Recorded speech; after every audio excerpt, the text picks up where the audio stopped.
They say greed is a fire that never says enough. The more you feed it, the more it burns, until nothing is left but ashes.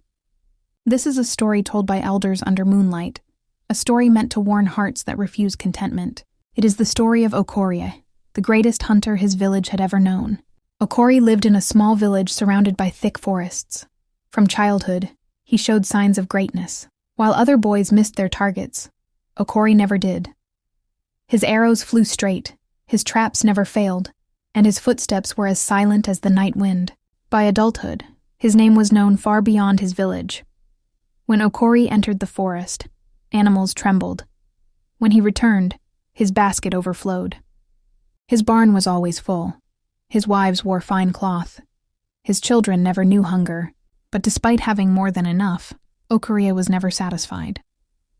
Each harvest season, when other hunters rested, Okorie went deeper into the forest.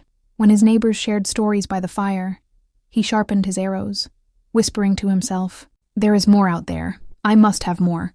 The elders noticed this hunger in him and warned him gently. "Okorie," they said, "a man who gathers more than he needs invites the attention of forces he cannot control." Okorie laughed. "Is the forest not meant to be hunted?" he replied. "Are animals not meant to be caught? My strength brought me this far."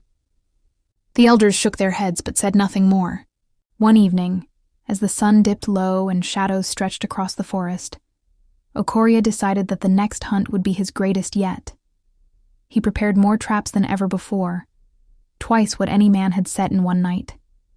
As he walked deeper into the forest, a strange stillness followed him. The birds stopped singing. The wind fell silent. That was when he saw the old man.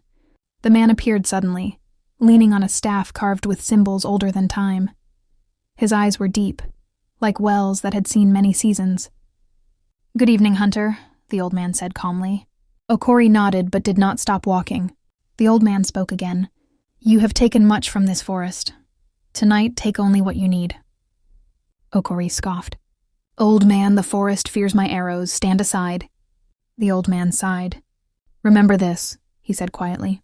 "When greed walks ahead of a man, loss follows closely behind." Before Okorie could respond, the old man vanished, like mist under sunlight.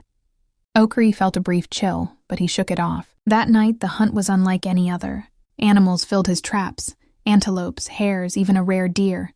His baskets overflowed. His hands shook with excitement. "More," he whispered.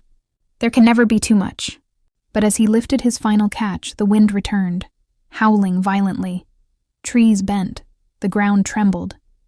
Suddenly, the ropes of his traps snapped. Animals fled in every direction. Okorie ran, but his legs felt heavy. His arrows missed their targets. His basket tore open, spilling everything onto the forest floor. By the time he reached his barn at dawn, exhaustion weighed him down, and then he screamed. The barn had collapsed. Every animal he had ever stored was gone. The grains were rotten. His tools were broken. Neighbors gathered, whispering in fear. By sunrise, Okorie, the greatest hunter, had nothing. No food, no pride, no strength. Only then did he remember the old man's words. Greed had walked ahead of him. Loss had followed. From that day on, Okorie became a humble man. He hunted only what he needed and warned young hunters with tears in his eyes. And the elders would end the story by saying, "The forest gives, but it also remembers. Morale, greed invites loss. Contentment preserves blessings."